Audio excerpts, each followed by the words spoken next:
Hi, this is Rich Golan, Director of Football Operations for the Southern California Collegiate Football Officials Association. We're going into week 5, and we've got a lot of compliments on the videos that we've been showing. Again, there is no intent to embarrass anybody, but we all can learn from different situations that occur during a game. And video, like I'll say in my bulletin this week, is the easiest way to progress your officiating career to be a better official. We're going into week 5, as I said. Next week is our bye week, so there will not be any bulletin next week. So with that, Greg has put together 4 very good plays, and I think you'll enjoy it, and we hopefully will be learning situation for all of us.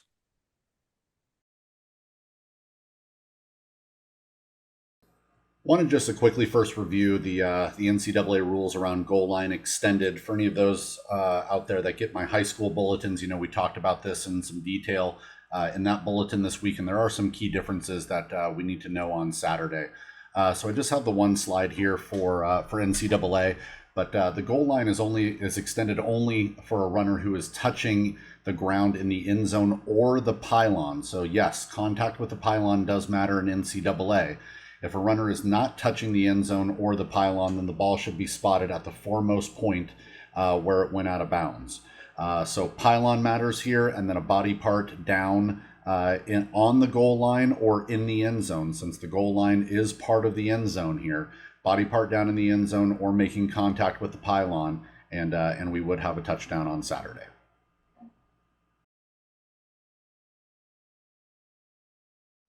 So the first couple of plays we're going to look at here tonight involve targeting. As you may have heard Rich mention in previous weeks, we had week 1 and week 2, we had 0 ejections. Week 3 came around, and I think we jumped up to about 8 or 9. And a couple of those were targeting, so we've got some film on it that we'd like to go through. And first and foremost, want to address a rumor, I guess, going around that we would like to see 2 flags on the field from 2 different officials regarding targeting. That is not true. It was discussed there for a little while as a way to kind of mitigate the disqualification that comes with targeting, but we do not need 2 flags on the field. The absence of replay, kind of really puts us a little bit behind the curve, which is why we're going to go through kind of the elements of targeting here tonight before we get into our plays. So there's 2 targeting rules in the NCAA rulebook, 913, which is making forcible contact with the crown of the helmet, and 914, which is making forcible contact to the head or neck area of a defenseless player.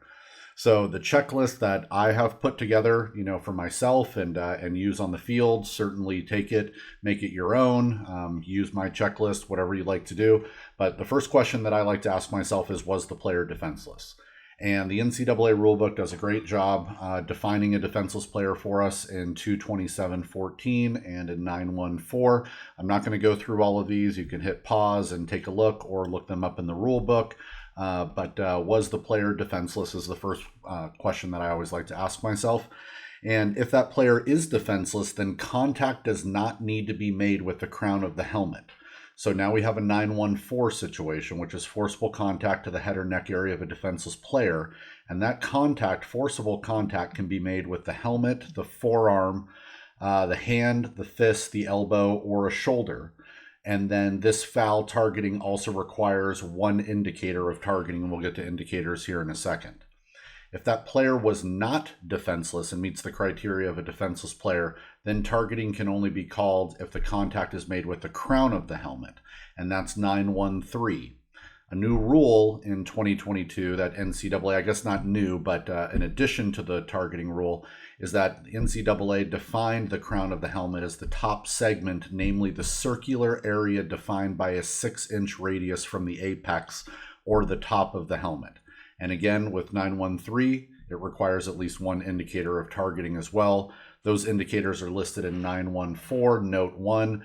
We have a launch, we have a crouch, leading with the helmet or lowering the head. You can pause this video and take a look at the full language there, or again, take a look at your rule book in 914. So again, targeting, is the player defenseless? If so, was there forcible contact to the head or neck area with the shoulder, arm, forearm, helmet, etc.?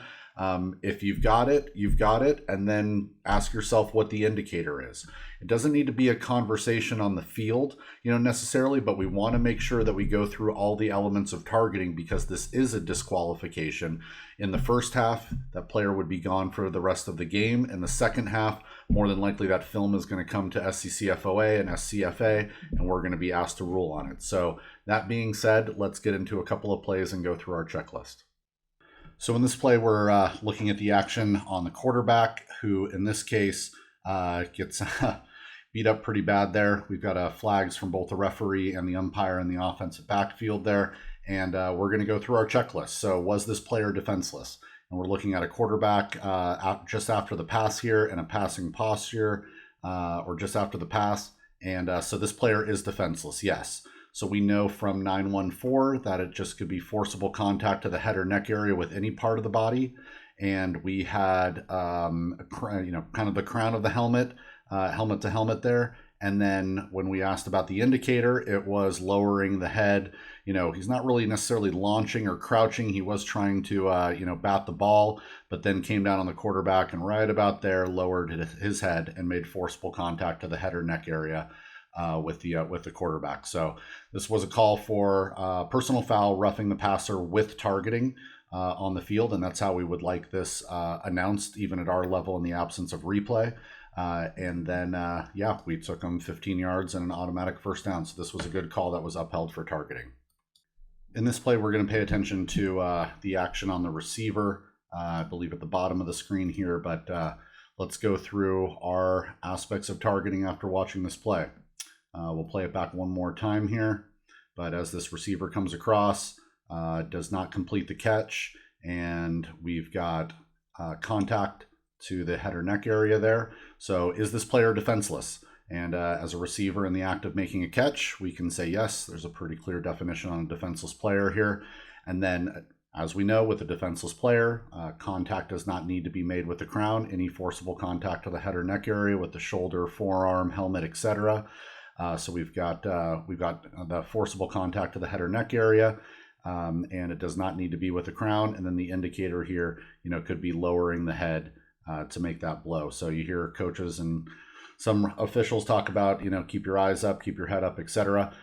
This targeting, or this particular play, targeting was not called on the field.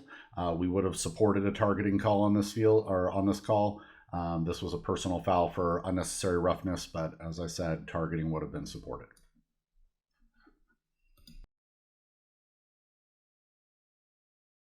In our last play here tonight, we're going to take a look at first the action here on the line of scrimmage. And as I play the first couple of seconds, you'll notice that pretty much the entire defensive line is in the neutral zone there at the snap.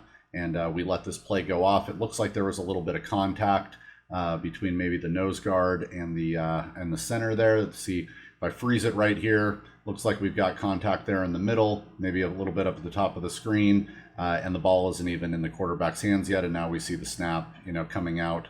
Go ahead and kill this play. Nothing good can come from this. We know that if there's a defender in the neutral zone that's not making any contact or isn't running unabated to the quarterback, we'll treat that as a live ball foul. But in this particular case, given that it appears that there's contact there, just go ahead and shut this down and put the 5 yards on the defense. The next thing we're going to talk about is it looks like that slot receiver here coming out of the offensive backfield, and then just gets lit up, by this safety here. Frankly, it's a pretty high ball thrown by the quarterback, but we had two flags on this play for personal foul, unnecessary roughness, and we sent it around to a couple of folks. And the consensus was that there is no foul here unless you have targeting. This player is defenseless, but we don't have a personal foul for illegal contact against a defenseless player on Saturday like we do on Friday. So this is just a really hard hit, on the football field, and we did not support the personal foul for unnecessary roughness here. So you could walk through the elements of targeting. Is this player defenseless? Yes. Therefore, is there any forcible contact to the head or neck area? It looks like that player is leading with open hands, or at least hands extended there, and comes in and makes a good hit, there on the receiver. So we would have supported here a no call.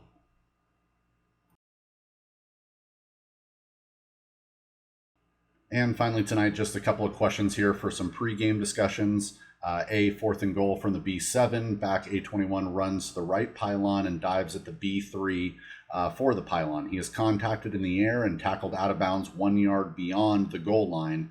Again, out of bounds. A21's foot contacted the pylon while airborne. So H, L, what's your ruling here? Are you looking back at your F or S? Is one of you taking forward progress? Is one of you taking contact in the field of play, etc.? Something good to talk about between the flanks on each of the sidelines there. And then second question, A, 1st and 10 from the A20. A1's pass is high and B33 makes forcible contact to the head of receiver A3 at the A40. The back judge and field judge have flags at the A38 and the A43. The pass is incomplete. So talk a little bit about what your conversation would be, B and F, how you would report this foul to your referee if you think it's a foul, walk through the elements of targeting, there, etc. And then referee, how would you or maybe would not announce this? Have a great week, everybody. We're gonna, as Rich mentioned, we're gonna be on our bye next week, so there will be no bulletin, but we'll be back in 2 weeks. Take care, everybody.